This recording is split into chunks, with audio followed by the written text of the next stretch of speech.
Call Liberty Unbridled. Calling Liberty Unbridled Blog Talk Radio.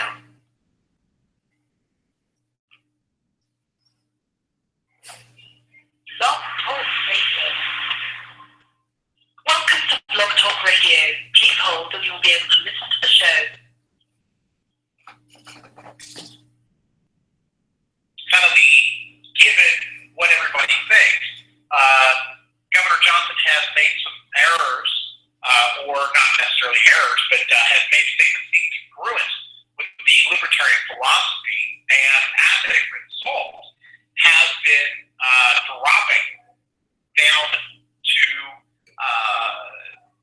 a new low for him. The last round of polling that just wrapped up actually has Governor Johnson below 40%, has him virtually tied. I mean, you're talking about like 0.6 of a point separation between Governor Johnson and Austin Peterson. Now, if the trend continues,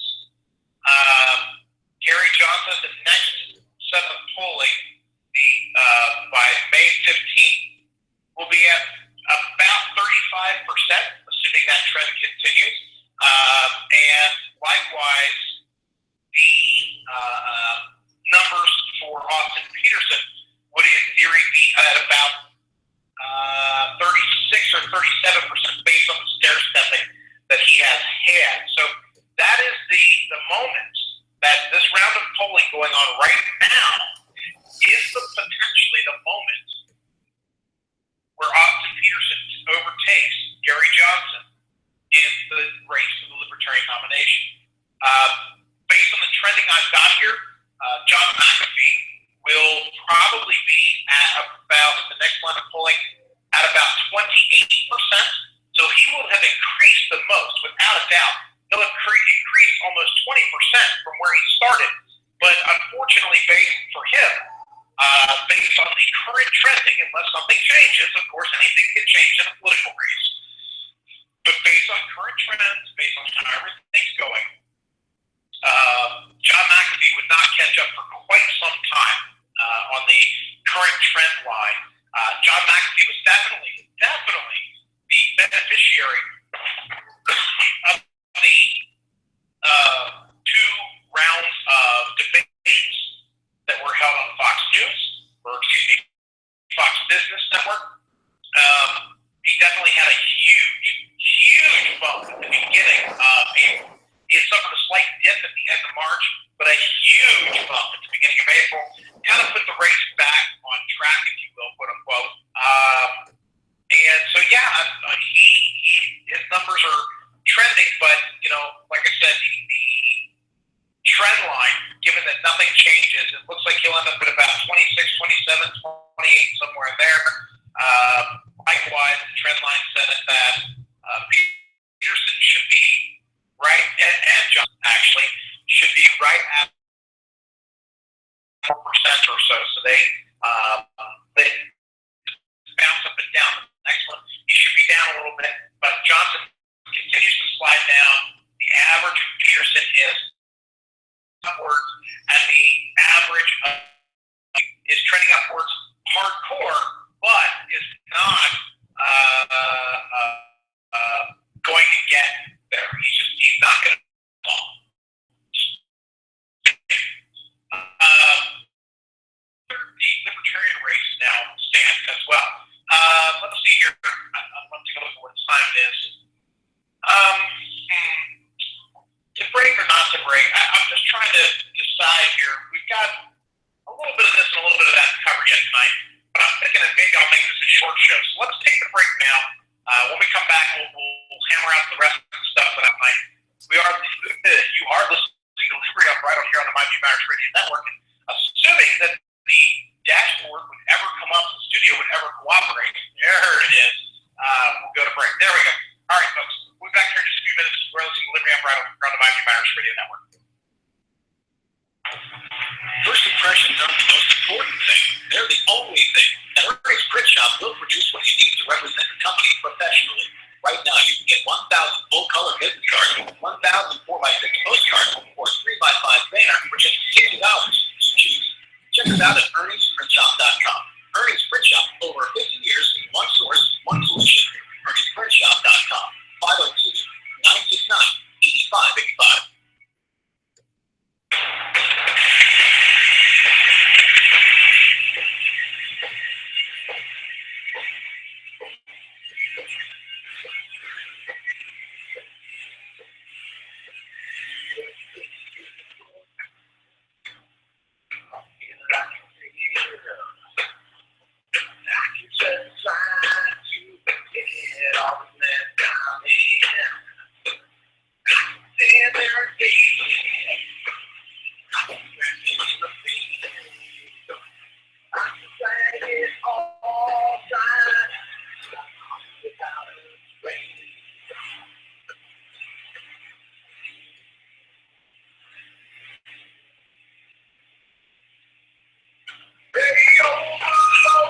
Getting people on the ballot, giving advice and advising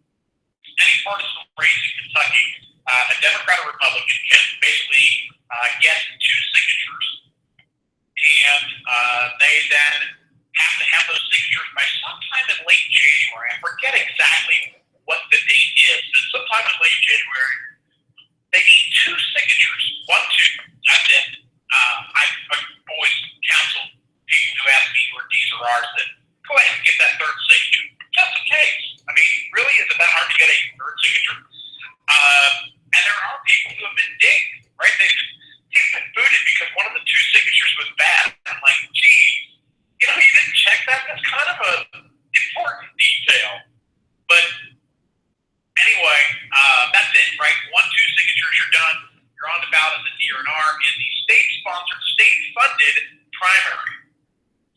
Now, if you're not a D or an R, which I am not, and I know that there are many people in Kentucky who are not, and I think that number is continuing to grow. I haven't seen the latest voter registration stats, which is actually a good point. I need to go pull those down. I think I may have neglected to do that recently. The point is that given that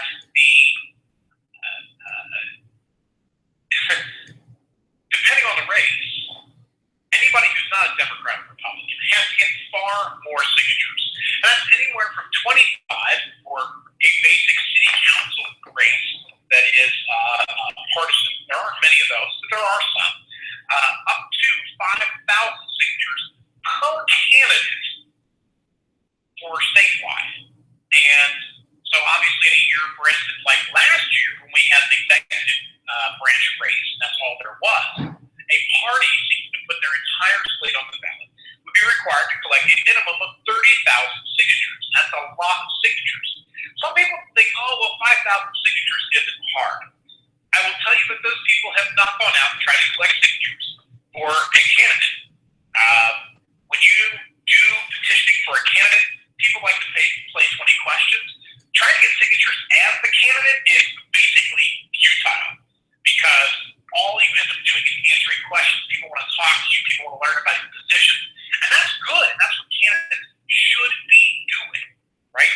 Candidates should be out shaking hands and talking to people and doing events and that kind of stuff. The petitioning, it is not reasonable for a candidate to do the petitioning. And even people who were candidates for years and years and years, like Gatewood Galbraith, for instance. I know that Gatewood had people that were out collecting signatures for him in his last race. I know this because the Libertarian petitioners came across those folks back in 2011. People who were working for me, actually, at the time when I was getting on the ballot as a statewide Libertarian candidate. So the problem is that you end up spending your volunteer and your monetary resources because the going rate at the time is about $2 a signature. Now it's actually much higher. Now the minimum you're going to get is $2.50 a signature, and it's more like $3, depending on the circumstances. It's extremely expensive, and anybody who's ever run a campaign knows the very first things you do in a campaign, in a typical D or R campaign, the first thing you do is you take the money that you've got, the limited funds you've got, and you buy some materials. You get things that you can give away to other donors, give away to core supporters. You start getting, places locked down as far as sign locations and all that. By contrast, for everyone else, they have to use that first bit of money that they receive not to build their campaign, not to build their fundraising machine, not to prime that pump, but just to get on the ballot. And by the time you get on the ballot, you have so little money left, it's really hard to run a race. Trust me, I've done it. It's tough. That's not to say it's not worthwhile. It is extremely important that we have more voices. It is extremely important that we have more answers or solutions proposed. Because many, many times, and I'm sure many of you in this audience have noticed, the D's and the R's are both wrong. They get bogged down in their own little bumper sticker slogan ideologies. And it's like, oh my gosh, the answer is so obvious. It's right in front of your face. Yet, no one says it. And no one can say it. Because the process has somehow artificially limited those who have a voice to the D's and the R's only. As the country as a whole moves more and more away from identifying as Democrats or Republicans,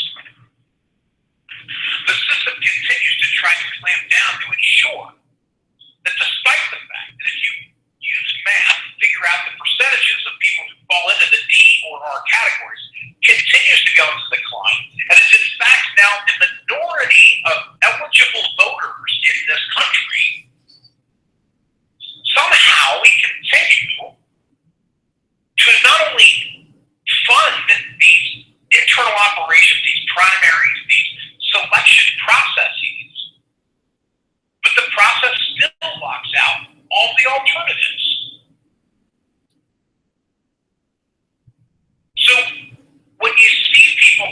Bernie Sanders and Donald Trump. And people are like, oh my gosh, it really entertains me, people that say, well, Bernie Sanders is a socialist. He doesn't belong in the Democratic Party. Or Donald Trump, he doesn't belong in the Republican Party. Well, guys, the D's and the R's have the process so locked down that those guys, those particular candidates, found a way to break through using the D's and the R's as a vehicle. And everything has been done to try to shut these folks down. And on the Democratic side, they did a perfect job of doing that. Bernie Sanders has been pretty much shut down. The super delegates being added on made people think that it was hopeless, helped impress Bernie Sanders' turnout. And that's that. You had people at the DNC actively working for Hillary Clinton. They shut it down. On the Republican side, it's not until the past week or so that John Kasich and Ted Cruz, two great cases that go great together. No, that's not the right saying. Anyway, those two have teamed up in a stop Trump effort. What it really is, I'm looking at this, what it really is both of those campaigns are running out of money because the math is inevitable. So what they did is a divide and conquer strategy where Ted Cruz took 2 states and John Kasich took 2 states, and they're supposed to try to stop Trump. It's not going to work. At this point, the ship has sailed. There is some psychology behind it, of course, as well. Voters like to vote for people who are going to win. Once it's kind of set in stone on who's going to win, people come out to vote for them. That's how the Democrats were able to manipulate their procedures by adding the superdelegate into the counts early. That when it was a much closer race with many more delegates to go, many more pledged delegates to go, adding the superdelegates to Hillary Clinton's total made it seem like she was an inevitability and suppressed Democratic turnout. Now, it could also be that there just aren't that many socialists in the Democratic Party. I don't know. I don't really keep up on the socialists. It's not really my thing. They're really not my thing. Interestingly enough, the isidewith.com quiz, which, by the way, I want to encourage everybody to push sidewith.com. Push that little quiz. Get your friends to take that little quiz. Find the candidate that best matches you. Because I took that quiz. Of course, all the libertarians matched me very, very well. And then, interestingly, Ted Cruz matched me about 70%-ish. And right behind them were Bernie Sanders and Jill Stein from the Green Party. And so, it's very interesting that Sanders and Stein both being basically of like mind. One of the rumors, or one of the things that's been kicked around, is that Sanders could go independent. Sanders could end up running as the VP candidate for the Green Party. He couldn't run as the presidential candidate at this point because there are enough sore loser laws out there to screw things up pretty bad. But if he ran as a VP on the Green ticket, that would be big for the Greens. And I think he would pretty much fit with them. I'm not 100% sure. I have not done a specific issue-by-issue comparison of Bernie Sanders and the Green Party, but the Greens do tend to be a little bit more socialist, and so does Bernie Sanders. So that might be a nice little marriage for those folks. There's still talk out there, a little bit of murmur here and there, about the Republicans trying to put a candidate onto the Libertarian ballot line at our convention. I don't see that happening. I just don't see it. Like I said, I think it's going to end up being one of the top 3. I think it's going to be either Johnson, McAfee, or Peterson.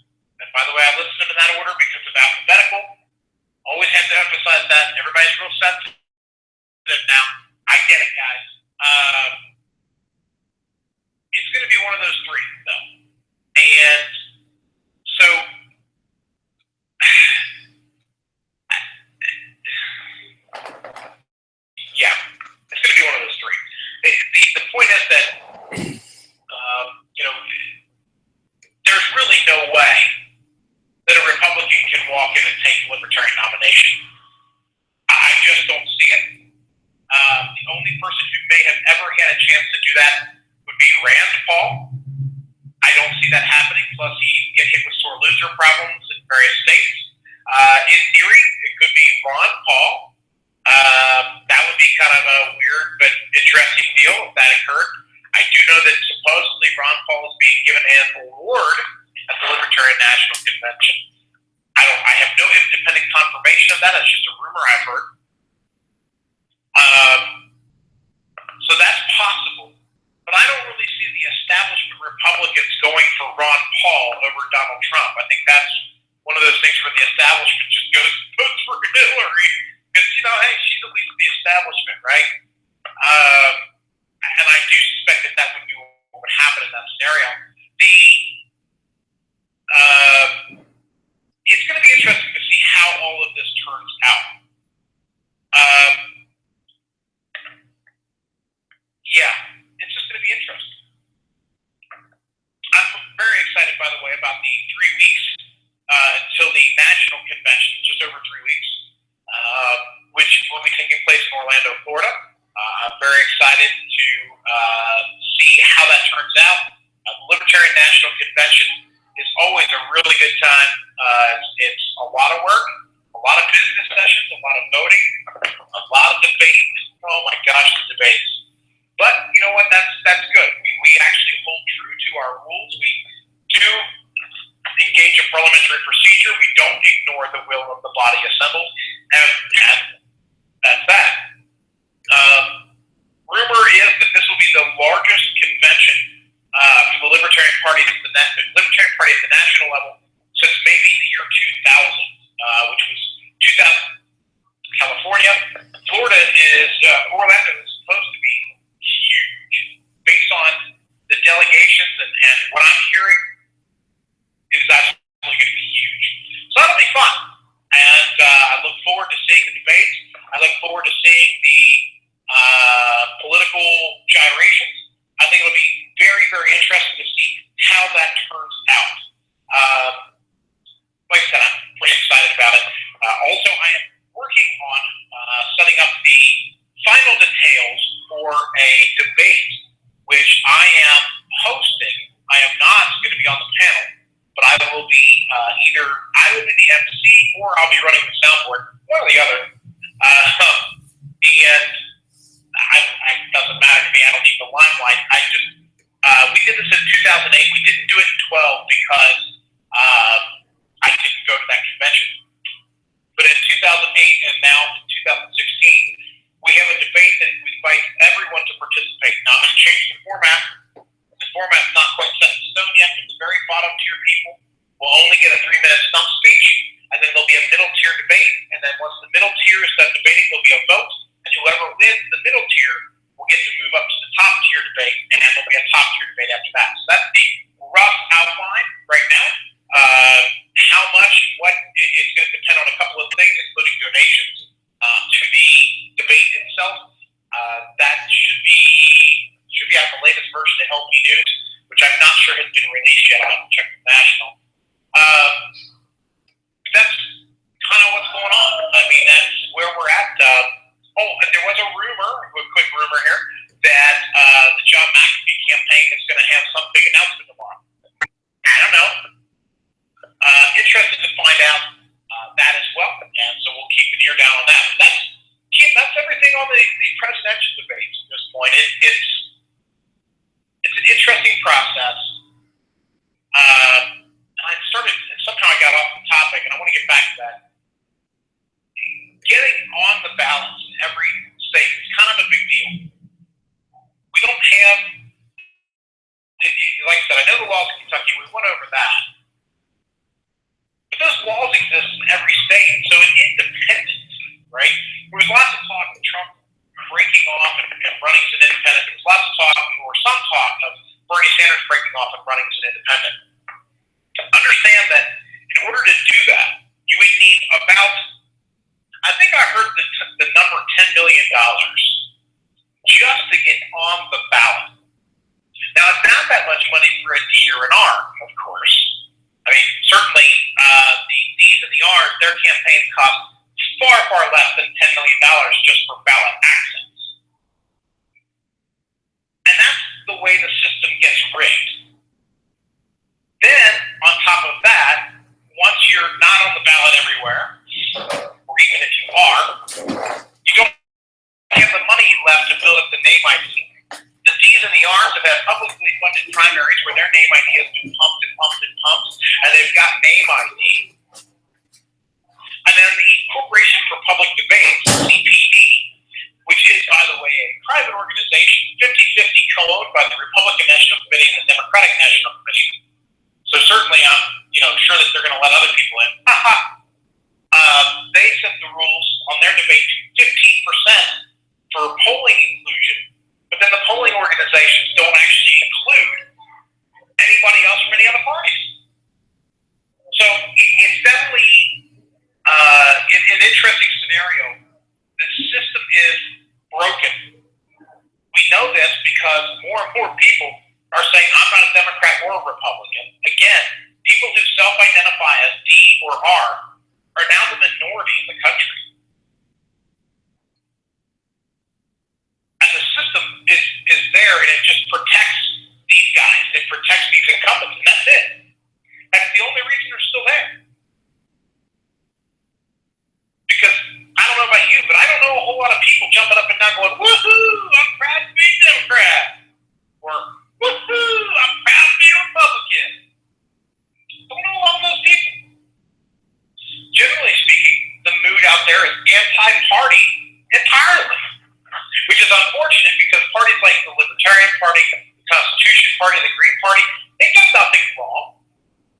They're just guilt by association because they're a party, and the D's and the R's have made everybody hate parties.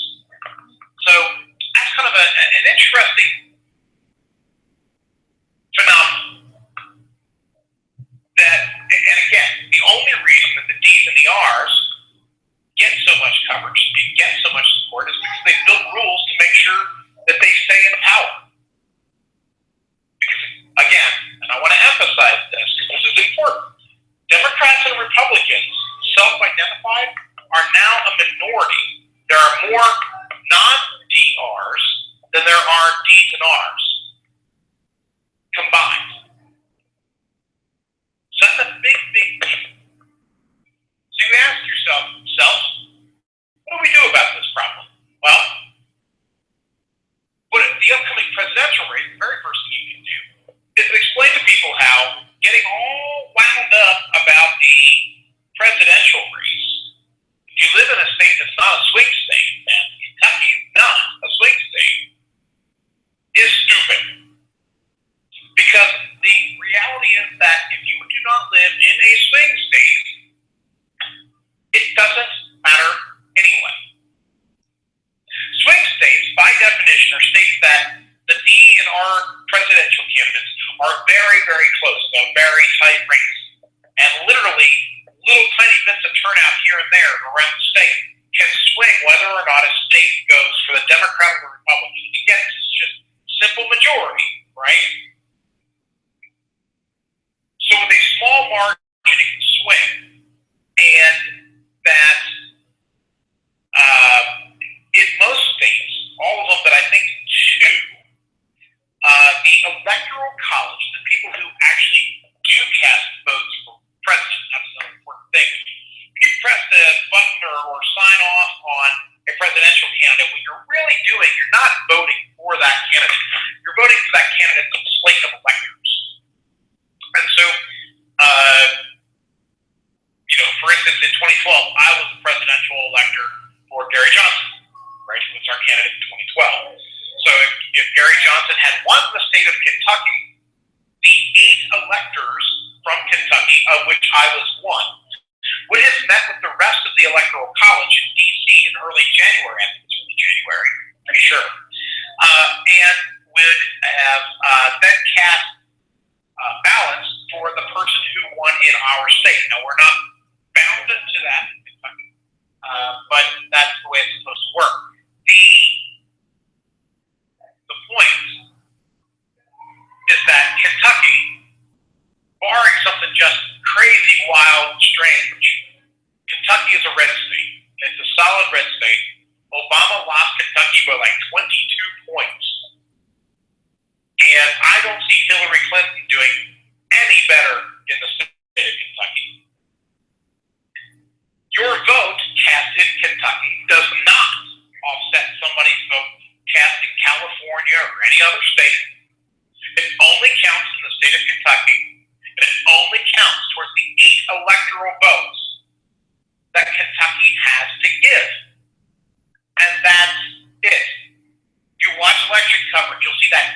to win, right?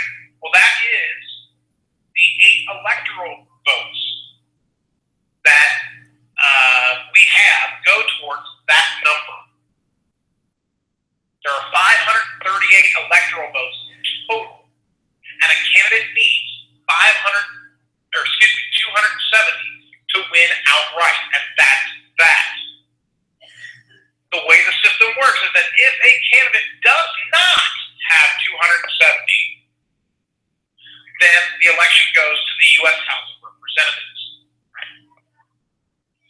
So I guess the point is that people get wrapped up in the presidential race. They get all twisted in a knot over it. And unless you're in a swing state, it doesn't matter. Kentucky's 8 electoral votes will go Republican this year. I bet $5 on it. Anybody want to take that bet? I haven't found anybody dumb enough to take that bet yet. Do you really think that the Democrats would win Kentucky at the presidential level now in this era, the post-Obama era? I think you're very, very wrong. You're very much misreading Kentucky politics.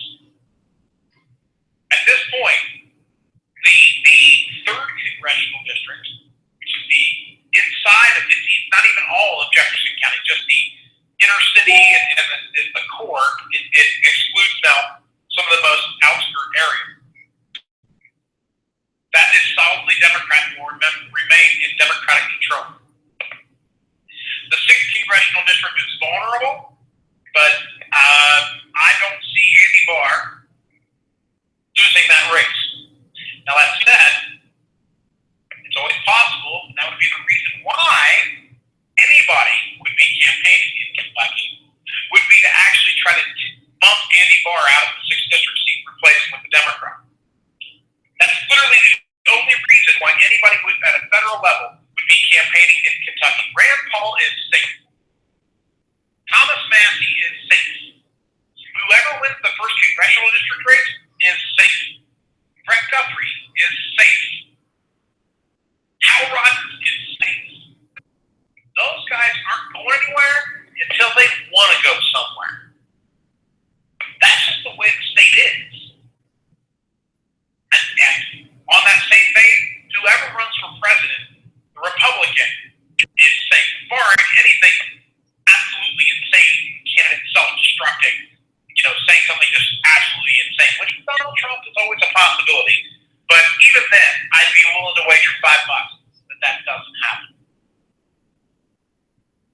So we're free to do what we want in Kentucky, and that's really the point of this whole little rant here, is that in Kentucky, we can do whatever we want to do in the presidential race. There is no lesser of two evils forces going on here. We are not a swing state, and my voice will not reach, even if you echo it, and the person you echo it to echoes it, the layers of separation between myself and the whole entire state. And the number of people who will be like, well, I don't get it, so I'm going to do what I always did. It won't tip the scales. That's the point. So go out to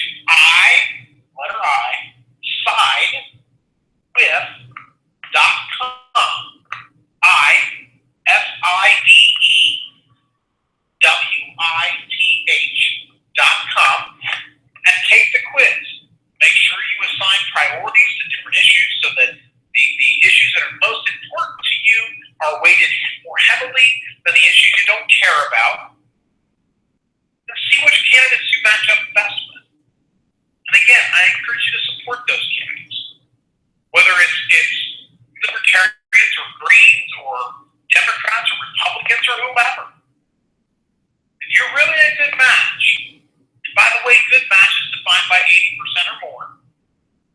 If you're a good match, you should support those candidates regardless of what party they're in. Because again, Kentucky's not a swing state. Doesn't matter anyway. But you can do a lot of good for your own personal political philosophy by having it register higher in the polls on election day. All right, about out of time. That I was thinking the short show might happen, and then, well, we went the whole deal. We'll be back next week. We have more elections coming up. Indiana next week. That's a big deal for the Republicans. And I'm going to try to get some of the libertarian candidates to come on and do an interview, whether it's a 30-minute or a 15-minute interview. I'll probably leave that up to the candidates. I would love to talk to the Libertarian Party candidates. We'll see what I can work out. It depends on who and why and how and all that stuff. But we'll work on that. In the meantime, folks, I thank you for tuning in and remind you to listen to the other shows on the network. Looks like we've got a new show on the network, which I'm unfortunately forgetting the name of right now. I'm so sorry. But I'll be looking to listen to that show. Apparently, the initial broadcast this past week. I'll be looking to listen to that podcast, kind of get the idea of what that's about. But until next week, folks, thanks for tuning in. Tune into the other shows on the network. Have a good week. This has been another edition of Liberty Unbridled here on the Mighty Matters Radio Network.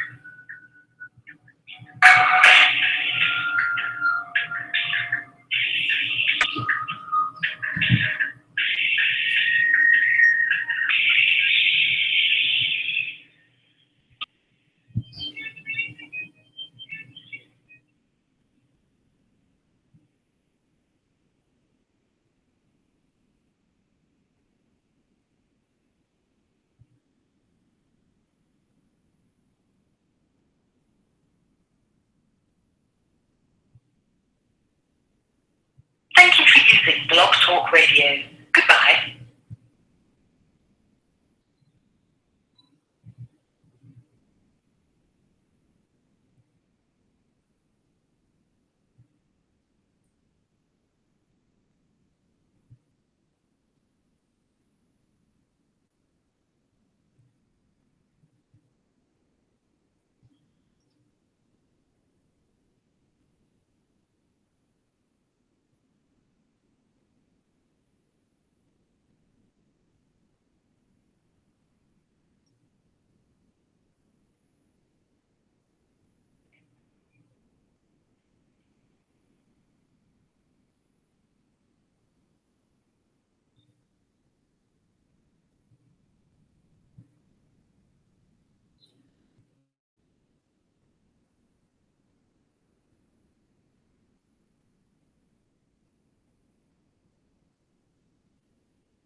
Okay.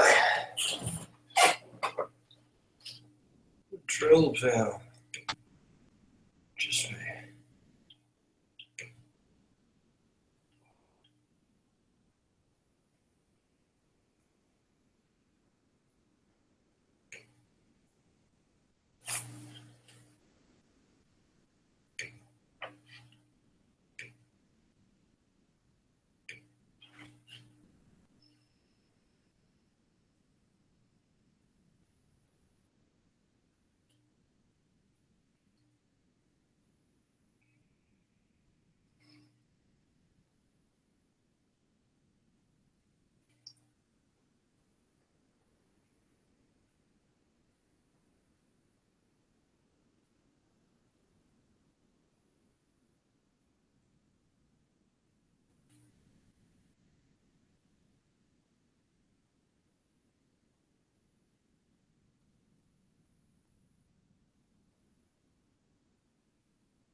Speak into your microphone, meter below.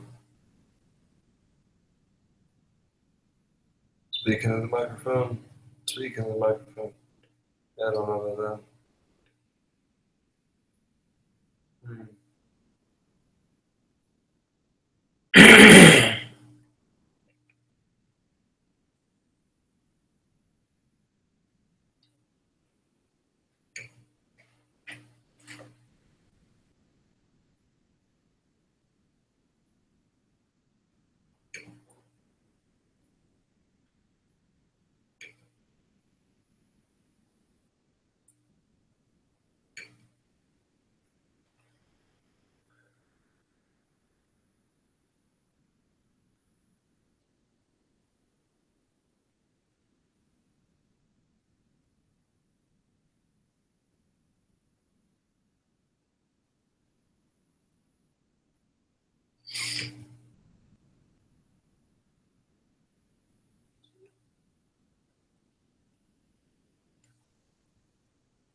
Shit.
Hello?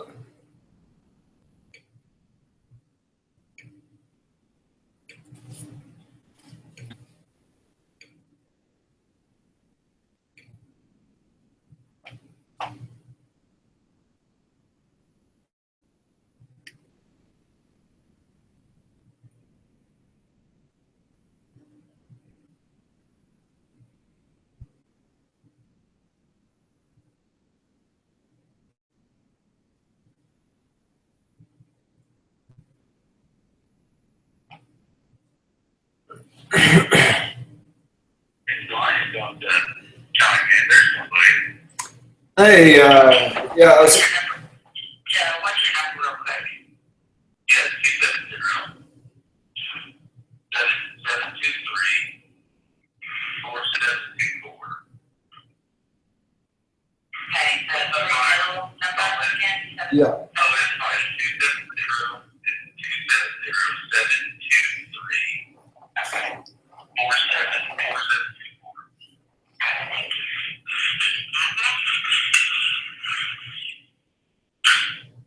awesome. So we got Christy and Joey on here, I'm assuming?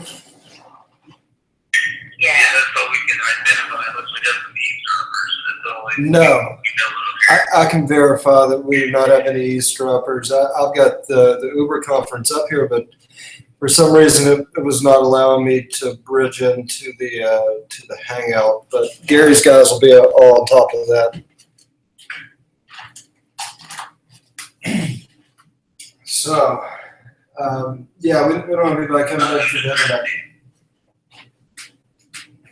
Go ahead, Brian. I'm sorry. I was just noting that we don't have anybody trying to come into the internet, so I mean it's just us three. So the call should suffice.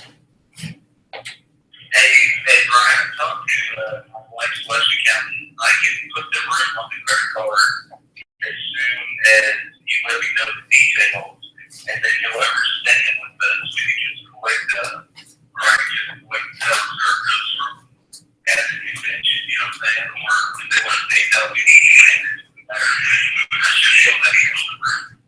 Right, cool. That's awesome. That's actually where Christy kind of comes into the equation because she has those details, and so we just need to transfer. We just need. I was just saying, two things.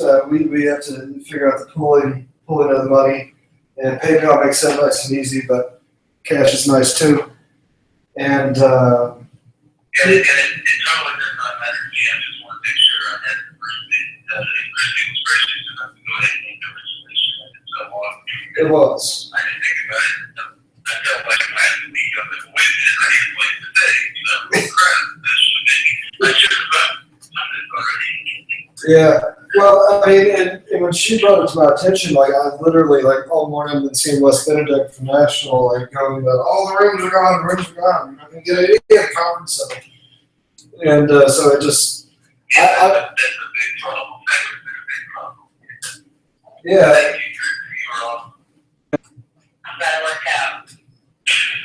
yeah, Well, there's four of you sharing around. Well, it's not hard. Ryan and I haven't talked to anybody else about it at all. well, Austin will be going down, and Josh Brotherton is the party. You know, Josh,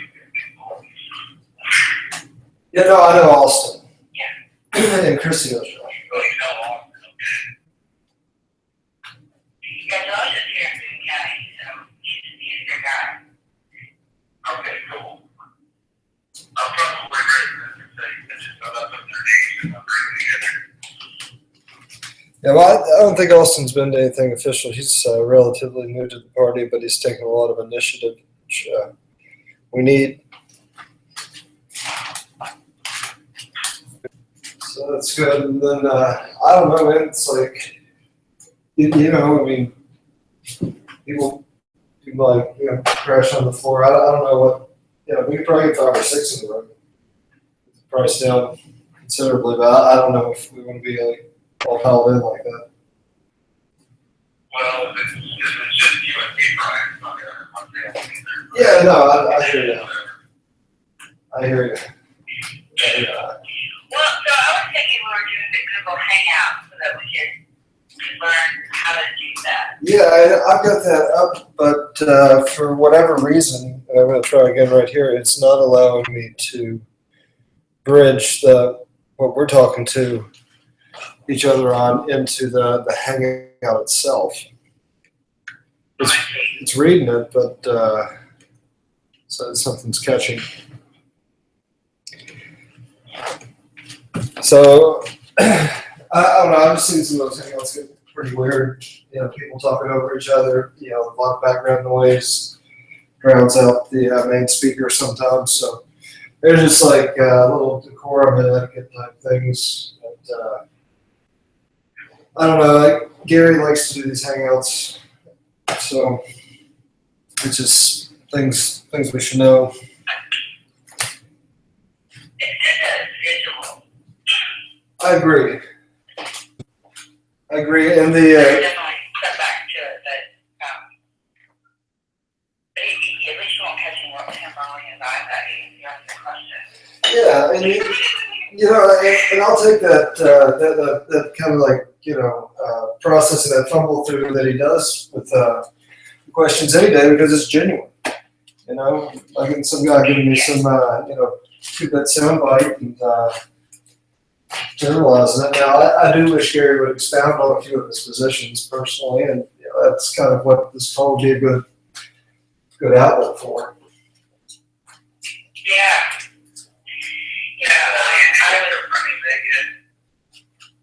I heard some speculation of a female attorney, where Jim Gray was talking like he was gonna be all in it, but I don't know how that's gonna play out. And, There's a female who's running as vice president. I guess she's just putting herself out there now to whoever gets the nomination. But I've been following her for a while. She would be a great asset to Gary, I think. Okay. Oh, if Gary wins. What kind of, do you know anything about her background, like what kind of laws she's into, or? I know that she's in self-practice. She has her own firm. I don't know what kind of law, actually. But I don't know. she's very personable. You should befriend her. You can befriend her on her personal page, and then she has another page for the vice presidency. Cool. But she's even created some really awesome videos, and they're on my Facebook page. You can take a look at it. Her name is Alicia Dern. Okay. I think she's in Wisconsin. Alright.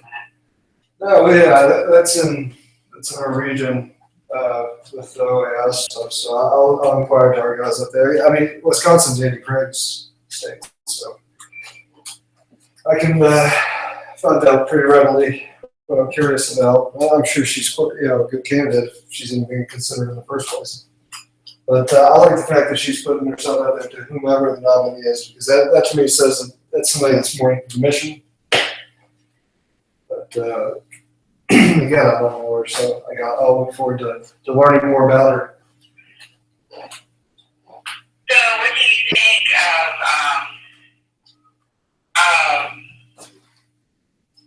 I don't believe that Gary is a shoe-in by any means. But do you think? I don't know. Do you think it's favorable at this point? I mean, I think the straw polls across the board indicate that. So much has changed. It seems like. Yeah. The straw polls first came out, which was like a month ago, maybe 2 months. That's true. I wasn't necessarily even talking about ours. I was kind of talking about in general. They got that map kind of tracking. Anyway, it's taken most of the states favor, but like Ken has really got the like all the metrics. But I think that Ken Bowman, he's been tracking. He actually tracks the election betting odds like out in Vegas. So it's like who are people putting money on to win the election. But yeah, he's got like a stat and polling company going on the side, so it's like fun for him. But the data is very useful for us, and I kind of think, I think McAfee's got the potential to really make a quick rise because he's so well networked outside of our traditional rank and file, and that kind of it kind of reminds me of a conversation I had with Carla Howe, talking about how like to really take an office and really really put somebody in a high level position, it would have to come from someone outside of the party. It wouldn't be our traditional paper tiger boss leader campaign type candidate, and so like that's been like kind of churning in the back of my mind because she's like political director for National. I was just like, that's a very, very profound statement. It was very subtle, but it resonated. So I don't know. I mean, I think probably style-wise, I think Gary's definitely the smart play, and I think the worldly governor, I've got lots of good things to say about him. But I don't see. I see Peterson maybe stealing Gary's fire a little bit. Oh, really? Yeah, I think he's going to weigh Gary's numbers down just enough to allow for a for McAfee maybe to yeah. Because see, like there's 3 variables in there, right? I mean, if it was just 2, that's pretty easy to kind of watch. But this one like is. I see McAfee as like a stalking horse in this race. Like I don't know if you know this about me, but I used to be a handicapper for horses, and I don't know. I think hopefully Gary has the show that it appears, show support that it appears he has now really turned out in Orlando.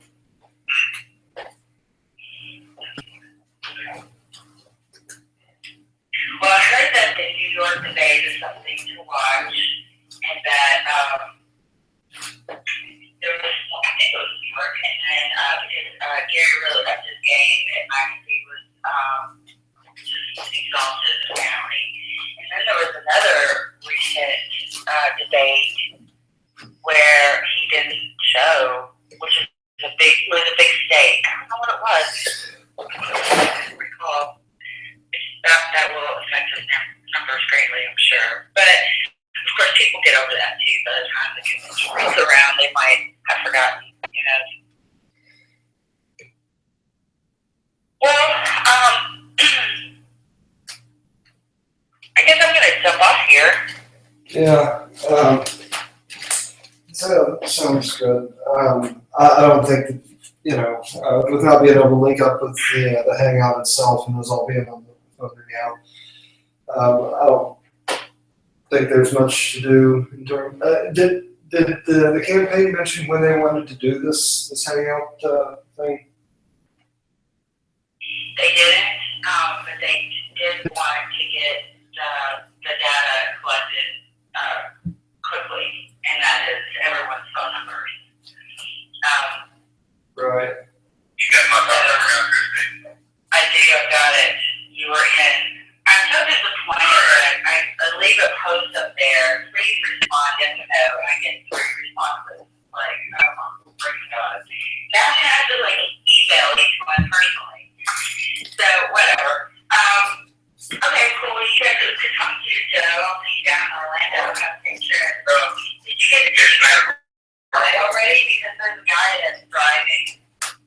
No, I'm gonna get a point because I have to swing down and swing back. Can you? Okay. You were emailing for a second. Can you email me the information on the room as far as like the rest